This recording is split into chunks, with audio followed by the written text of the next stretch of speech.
이 시간 함께 예배하는 우리 모든 성도님들 주 안에서 사랑하고 축복합니다. 자신을 옥수수로 생각하는 한 사람이 있었습니다. 사람인데 자기를 막 옥수수로 생각하는 거예요. 그 이유가 뭐냐면요, 닭들이 와가지고 자기를 자꾸 쫀대요. 예. 그러니까 닭들이 자기를 막 쪼니까 자기가 옥수수라는 겁니다. 옥수수맨. 뭔가 이상하죠. 그래서 이제 정신과 의사를 찾아갔습니다. 나는 옥수수인 것 같습니다. 나는 옥수수입니다. 왜 그렇게 생각하십니까? 닭들이 나를 자꾸 쪼아요. 그래서 이제 의사와 상담을 하면서 의사가 자꾸 얘기해 줍니다. 당신은 옥수수가 아닙니다. 당신은 옥수수가 아닙니다. 옥수수는 말하지 않습니다. 옥수수는 걸어 다니지 않습니다. 옥수수는 생각하지 않습니다. 옥수수는 병원에 오지 않습니다. 그래서 이제 이 환자가요, 이제 나는 사람인가 보다 하고 이제 감사합니다. 그러고 이제 돌아갔어요. 그리고 며칠이 지나서 또 오는 겁니다. 의사 선생님, 저는 옥수수인 것 같습니다. 아마도. 왜 그렇습니까? 닭들이 나를 계속 좋아해요. 자, 웃은 얘기죠. 이런 사람은 아마도 없을 겁니다. 그런데 현대인들이 이러한 모습으로 살아간다라는 겁니다. 우리는 분명 사람입니다. 우리만의 정체성이 있고 자아가 있습니다. 그런데 우리의 정체성과 자아를요, 우리가 깨닫고 우리 자신을 세워가는 것이 아니라 환경에 의해서, 닭들에 의해서 우리 자신을 정의 내리고 우리의 정체성을 찾아간다는 겁니다. 오늘날 많은 사람들이 그렇지 않습니까? 분명히 인간이고 존귀한 존재임에도 불구하고 다른 사람들을 신경 쓰면서 살아가요. 그리고 다른 사람들에 의해서 내 자신을 정의 내립니다. 또한 그리스도인들도 마찬가지입니다. 우리도 분명히 하나님의 자녀이고 백성들입니다. 그런데 자꾸 세상의 환경과 세상의 눈으로 자신을 평가하고 그리고 내 자신의 정체성을 세상에서 찾으려고 해요. 이것이 바로 옥수수맨과 뭐가 다릅니까? 우리는 분명히 하나님의 자녀이고 백성입니다. 그 사실을 잊어버리고 살아간다면 우리는 세상에 의해서 내 자아를 좌지우지 맡기는 인생이 되어버립니다. 우리는 구원받은 하나님의 자녀로서 변화된 인생을 살아가야 됩니다. 옥수수가 아니에요. 하나님의 자녀로서 살아가야 됩니다. 그래서 오늘 25절에 뭐라고 말씀하십니까? 만일 우리가 성령으로 살면 또한 성령으로 행할지니 헛된 영광을 구하여 서로 노엽게 하지 말라, 서로 투기하지 말지니라 라고 말씀하십니다. 너희가 구원받았으면 성령으로 행하라 라고 말합니다. 그리고 헛된 영광을 구하지 말래요. 이 헛된 영광이 뭡니까? 언어로 얘기하면 허풍, 허영심, 자만심, 이것이 헛된 영광이라는 겁니다. 오늘날 말 중에 이 자부심이라는 말이 있습니다. 이 자부심에다가 앞에다가 말을 바꿔요. 술을 좋아하는 사람은요, 뭡니까? 술에 대한 자부심이 있는 거예요. 그러니까 술부심이라고 해요. 술부심. 참 희한하게 우리들은 아니지만 세상 사람들이 이 술부심이 있어요. 나 소주 몇 병 먹는데, 그쵸? 들어본 적 있습니까? 난 소주 몇 병 먹는데. 자랑이에요, 자랑. 그리고 남자에게는요, 군대 부심이 있습니다. 나 어느 부대 나왔는데, 난 센 부대 나왔는데. 그걸 통해서 다른 사람보다 뭔가 우월감을 차지하려고 해요. 내가 좀 더 나은 사람이라는 것을 표현하고 싶어 합니다. 근데 보면요, 참 쓸데없는 거예요. 쓸데없는 것 가지고 자부심을 느낀다는 겁니다. 우월감을 느낀다는 겁니다. 이 우월감이 어디서 시작되냐면요, 상대방과 나를 비교하면서 시작되는 거예요. 비교하면서 내가 저 사람보다 좀 더 낫다라는 생각이 우월감이죠. 상대방과 비교하면서 내가 좀 더 괜찮은 사람이다라는 것을 확인하고 싶어 한다는 겁니다.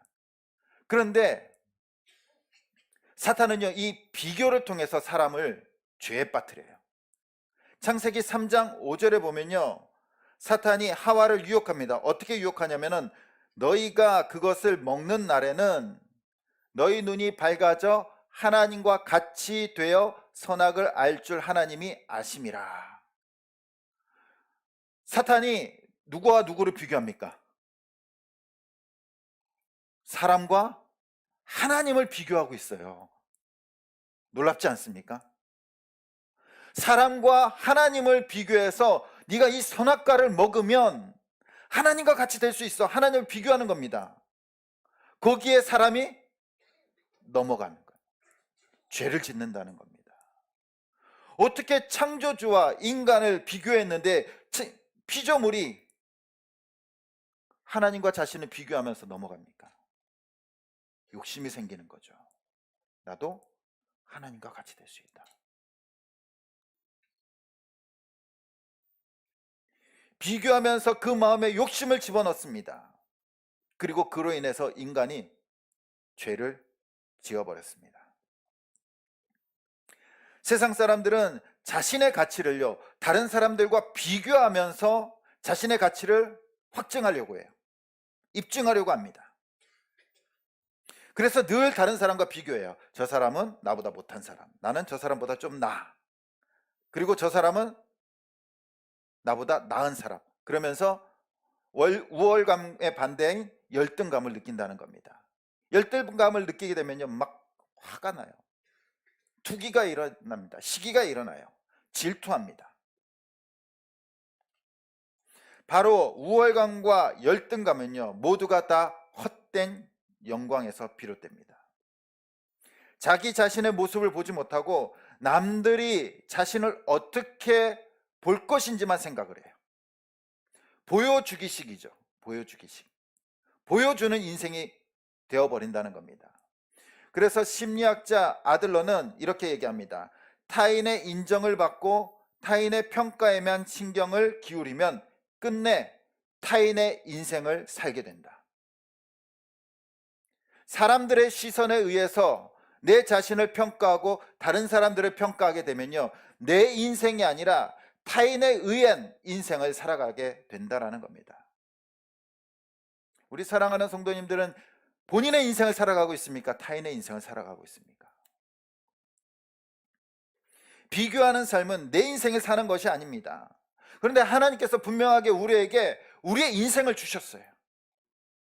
예수 그리스도의 보혈의 피로서 우리를 구원하여 주셨고, 하나님의 자녀로서, 하나님의 백성으로서, 하나님의 존귀한 존재로서 우리의 인생을 주셨는데, 아직까지도 비교하면서 타인의 인생을 살아가며 불행하게 살아가는 사람들이 있다는 겁니다. 그래서 사도 바울은요, 새로운 인생을 살아가는 우리들에게 헛된 영광을 쫓지 말고 성령의 행하시는 대로 살아가라라고 명령합니다. 성령으로 행하는 삶은요, 내 중심이 되어 타인을 평가하는 삶이 아니에요. 내 영광을 나타내고 내 헛된 것을 자랑하는 삶이 아닙니다. 오직 우리를 판단하시고 그리고 평가하시는 분은 하나님이십니다. 환경이, 세상이 우리를 평가하지 않아요. 하나님께서 우리를 평가하시는 겁니다. 그렇기 때문에 하나님 앞에 살아가고 성령대로 살아갈 때 우리는 우월감과 열등감에서 벗어나 하나님께서 인도하시는 삶을 살아가게 될 줄 믿습니다. 우월감과 열등감이 있으면요, 우리는 늘 이웃을 평가합니다. 그리고 이웃이 잘못하면요, 어떻게 합니까? 즐거워해요. 즐거워하지 않습니까? 남의 불행은 곧 나의 행복. 쟤보다 내가 나아져야 되니까, 저 사람보다 내가 우월해야 되니까. 그래서 특히 우리 사회는요, 죄가 드러나면요, 벌떼같이 일어나가지고 막 공격을 해요. 막 공격을 해. 막 공격을 해.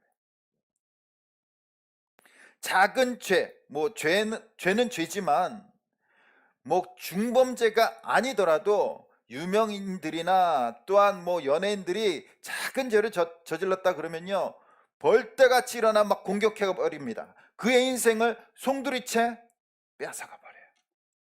다시 복귀하지 못하도록, 살아갈 수 없을 정도로 만들어 버립니다. 서로 용서하거나 이해해 주는 것이 아니에요.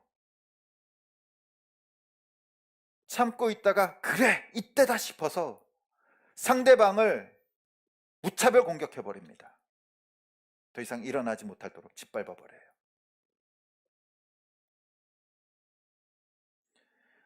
이 사회가 용서가 없기 때문에 사람들이 죄를 지으면요 끝까지 우기는 것 같아요. 나 아니야. 왜냐하면 그 죄가 드러난 순간 사회에서 매장돼 버리니까. 매장돼 버리니까 끝까지 숨겨요. 끝까지 우깁니다.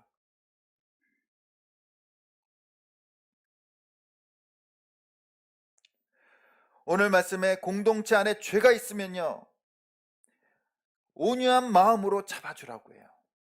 공격하는 것이 아니에요. 매장시키는 것이 아니에요. 정죄하는 것이 아닙니다. 우월감과 열등감을 가진 사람은요 상대방을 정죄하고 뭉개려고 해요. 짓밟으려고 합니다. 그러나 성령으로 사는 사람은 상대방의 죄를 불쌍히 여기고 바로 잡아줘야 된다라고 말씀하십니다. 어떠한 마음으로? 온유한 마음으로. 여기서 바로 잡아주다라는 말은 원어로 카타르티조인데 이 말의 원어의 뜻은 뭐냐면요 이 팔이나 뼈가 탈골이 됐을 때 그 탈골된 것을 다시 붙여준다는 거예요. 붙여준다는 거예요. 탈골이 되면 얼마나 아픕니까? 그렇죠. 근데 이것을 다시 끼우는 것은요 더 아파요. 더 아파. 고통이 따릅니다. 아픔이 따라요.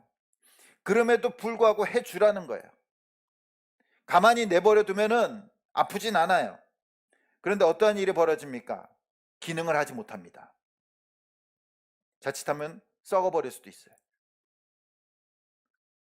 그렇기 때문에 공동체 안에서 죄가 있거든, 잘못을 저질렀거든 온유한 마음으로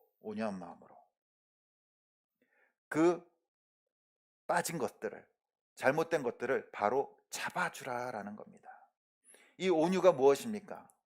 성령의 9가지 열매 중 하나예요. 인격의 열매라는 겁니다. 성령의 마음으로, 하나님의 마음으로, 국률한 마음으로 그것을 바로 잡아주라라고 말씀하고 있습니다. 세상처럼 짓밟는 것이 아니에요. 세상처럼 멸시해버리는 것이 아닙니다. 잘못된 것이 있으면 기도하면서 온유한 마음으로 잘 바로 살아갈 수 있도록 도와주는 겁니다. 혹시 우리의 가족들, 우리의 직장 가운데는 어떻습니까? 우리의 개인적으로 미워하는 사람들은요, 그 다음에 개인적으로 좀 싫어하는 사람들은 멀리 있지 않아요. 우리의 옆집이 아니에요. 우리의 밑에 층이 아니에요. 우리의 마음속에 늘 미움으로 자리 잡고 있는 사람들, 용서하지 못하는 사람들은 어디에 있습니까? 다 우리의 핏줄들이에요. 그렇지 않습니까? 주민등록상 같이 사는 사람들이에요. 호적상 같이 있는 사람들이에요. 가장 가까운 사람들이에요. 그리고 그들이 죄를 지으면요 이때다 싶어서 막 공격을 해버려요. 내 이럴 줄 알았어. 내 이럴 줄 알았어.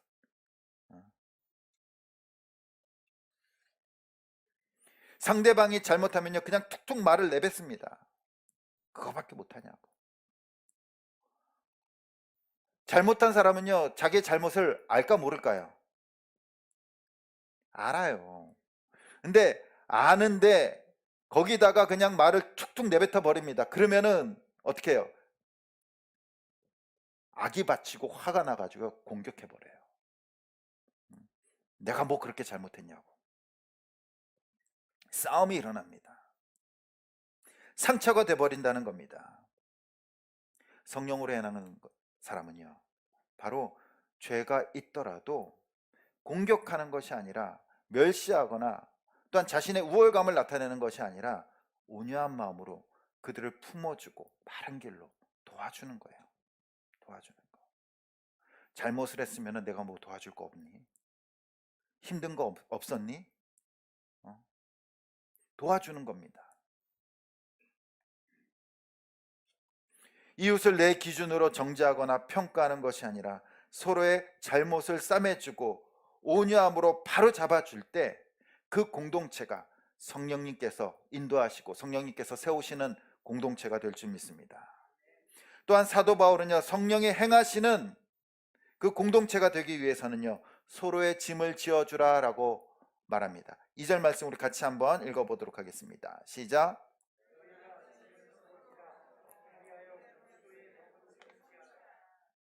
아멘.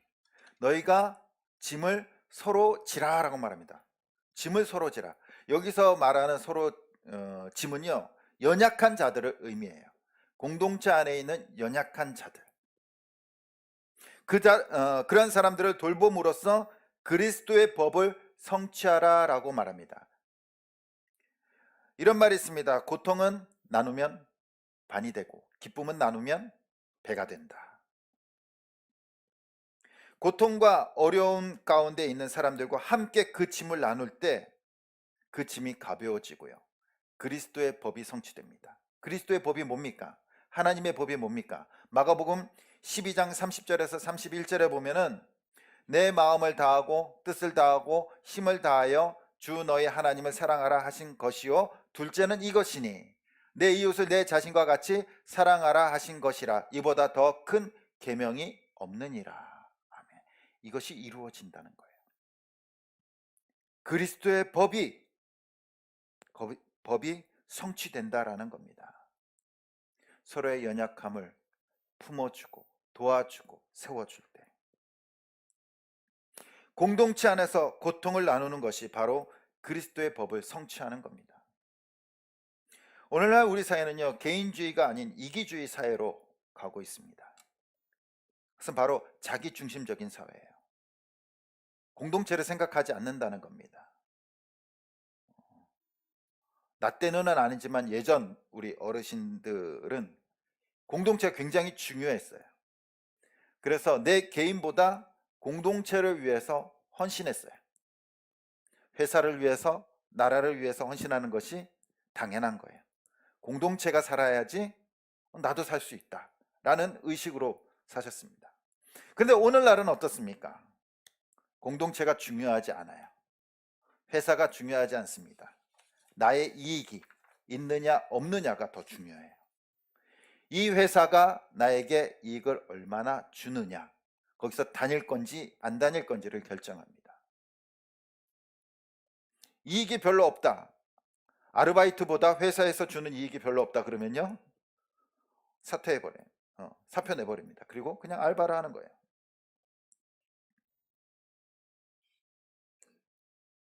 서로 간섭받는 것을 싫어합니다. 중요한 것은 내 이익이에요. 그래서 타인들과 관계를 맺는 것을 꺼려합니다. 인터넷상에서 SNS하고 사진 찍고 블로그 활동하면서 막 올리면서 활동을 해요. 그러나 실질적으로 사람을 만나서 공동체 안에서 살아가는 것을 꺼려해요.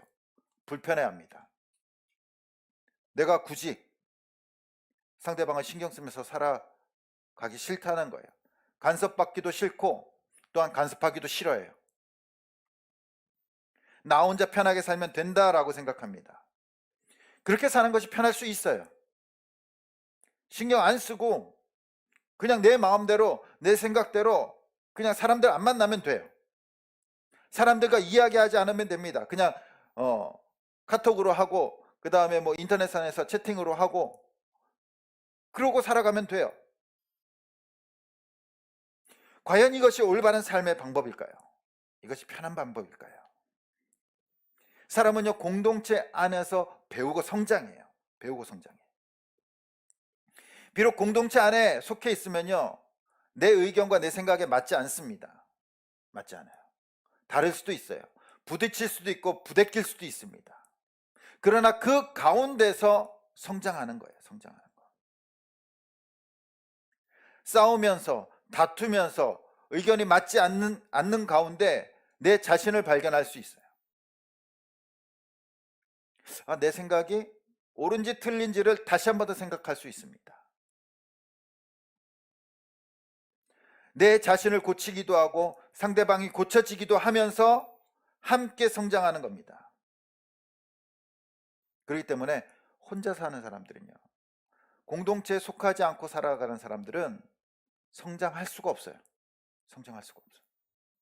자기 자신만 알기 때문에. 또한 공동체의 필요성을 무시하는 것은 분명 교만한 태도입니다. 왜 그렇습니까?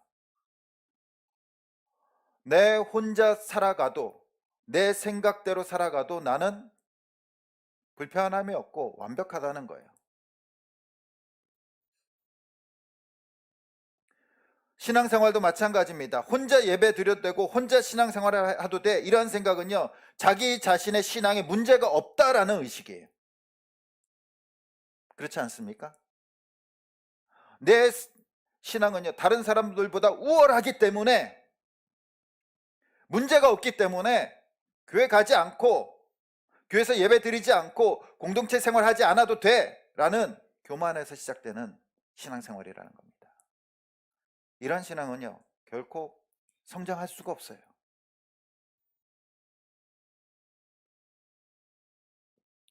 여러분들도, 우리 성도님들도 보셨을 겁니다.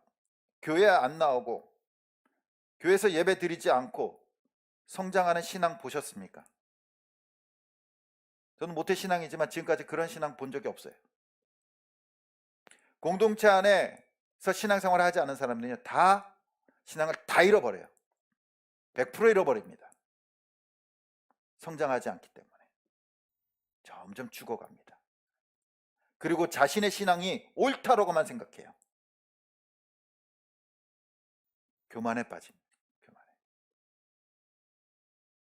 하나님께서는 인간을 창조하실 때 남자만 창조하지 않으셨어요. 여자만 창조하지 않으셨습니다. 남자와 여자 공동체를 창조하셨어요. 공동체를.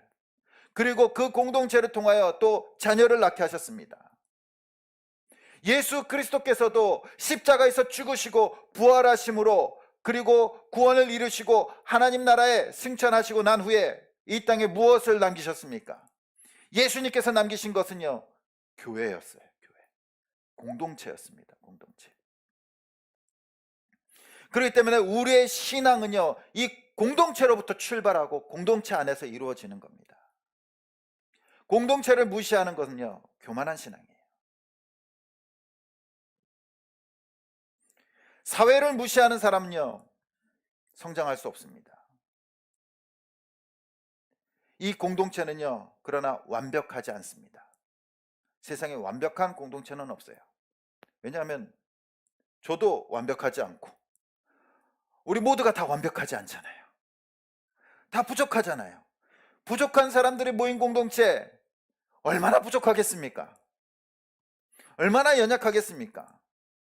그렇기 때문에 다투기도 하고 상처받기도 하고 부대끼기도 하는 거예요. 그러나 그 가운데 기도하면서 또 서로 배려하면서 자기 자신을 발견하게 되고 주님을 발견하게 되고 그러면서 성장하는 거예요. 세상에 완벽한 공동체도 없고 완벽한 교회도 없습니다. 한 청년이요, 스펄전 목사님을 찾아와 이렇게 얘기합니다. 목사님, 완벽한 교회 좀 소개시켜 주십시오. 그러자 목사님이 이렇게 말씀하십니다. 나도 잘 모르겠습니다. 어디가 완벽한 교회인지. 청년이 한번 찾아보십시오. 그 찾아보고 그 완벽한 교회를 발견하면은 나한테 좀 알려주십시오. 그리고 그 교회 절대 우리 형제님이 그 교회 등록해서 다니시면 안 됩니다. 그래서 청년이 깜짝 놀랍니다. 왜 그렇습니까? 그 완벽한 교회에 당신이 들어가면요, 그 완벽함이 깨질 수 있습니다. 세상에는요, 완벽한 교회 없어요. 완벽한 교회는 없습니다. 부족하고 연약하지만 우리가 성령님의 마음으로 그리고 성령으로 행할 때 완벽하진 않지만 건강한 공동체는 될 줄 믿습니다. 건강할 수는 있잖아요. 우리의 몸이 다 건강해 보이는 것 같죠? 그쵸? 건강하지만 완벽하진 않잖아요. 완벽하진 않잖아요. 어딘가 문제 있잖아요. 그러나 건강할 수는 있다라는 겁니다. 우리 교회도. 우리가 서로 연약하지만 서로의 짐을 지어줌으로써, 연약함을 보듬어 줌으로써 우리 교회가 건강한 교회가 되길 소원합니다. 또한 사도 바울은 5절에 이렇게 말합니다. 각각 자기의 짐을 질 것이라. 2절에도 서로의 짐을 지라고 하고 5절에는 각각의 짐을 지라고 합니다. 그러나 여기서 말하는 짐은 또 다른 짐이에요. 2절의 짐은 연약한 자들을 의미합니다. 연약한 자들을 돌보라. 서로 연약한 자를 돌보라. 그래서 그리스도의 법을 성취하라라고 말합니다. 그러나 5절에서 말씀하시는 이 각각의 짐은 하나님께서 우리에게 주신 사명들이에요. 사명들. 자신의 일들을 다른 사람에게 미루지 말고 스스로 감당해야 될 사명들은 스스로 감당하라는 겁니다. 하나님께서 모든 성도들에게 각각의 은사를 주셨습니다. 그리고 각각의 사명들도 주셨어요. 우리는 하나의 유기체로서 그리스도의 몸입니다. 그리스도 안에서 하나인 줄 믿습니다. 그러나 각각 다른 부분들이에요. 어떤 분은 팔인 부분도 있고, 어떤 분은 다리인 부분도 있고, 어떤 분은 몸, 어떤 분은 귀, 코, 입 다 다르다는 겁니다. 그런데 그것이 다 모이면 뭐가 되는 거예요? 몸이 되는 거예요. 몸이 되는 거. 우리에게는 연령들도 다 다양합니다. 80 되신 분들도 계시고 그 이상 되신 분들도 계세요. 그리고 또 어린 아이들도 있습니다. 남자도 있고 여자도 있고 청년도 있고 어른들도 있고 각양각색의 연령층과 또한 삶의 모습을 가진 사람들이 있습니다. 그런데 모이면 그것이 뭡니까? 하나의 몸이 된다는 거예요. 좋은 교회는요, 건강한 교회는요, 젊은이들만 있는 교회도 아니고요, 또한 어린이들만 있는 교회도 아니고 어른들만 있는 교회도 아니에요. 골고루 있는 교회예요. 골고루. 골고루. 어떤 분들은 막 청년이 많아야 된다고 합니다. 물론 많으면 좋죠. 좋아요. 활발하니까. 그런데 앞에서 끌어주는 지혜가 필요한 거예요. 어르신들도 필요하다는 겁니다.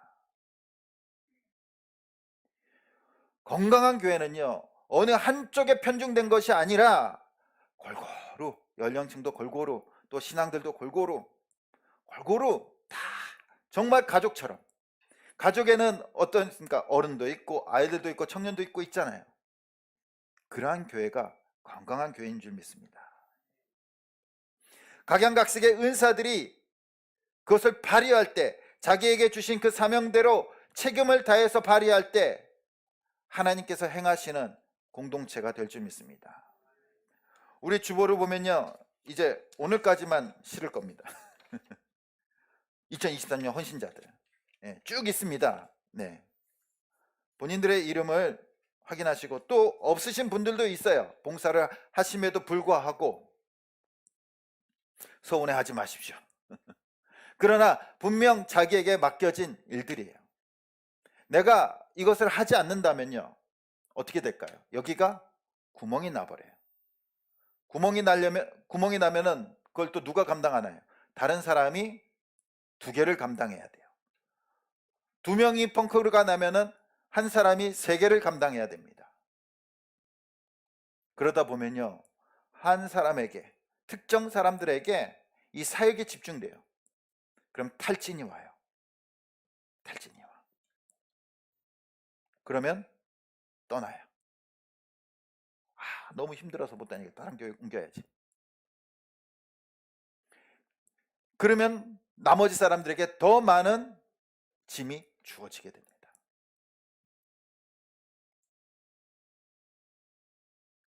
누군가 하겠지. 내가 안 하더라도 누군가 하겠지. 그러면요, 그거는 공동체를 파괴하는 생각이에요. 누군가 하겠지. 누군가 봉사하겠지. 누군가 전도하겠지. 누군가 청소하겠지.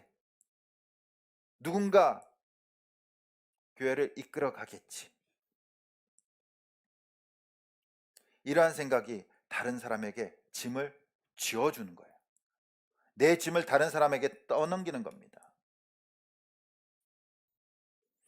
가정도 마찬가지입니다. 가정도. 건강한 가정은 어떠한 가정입니까? 아버지 혼자 다 하면 건강합니까?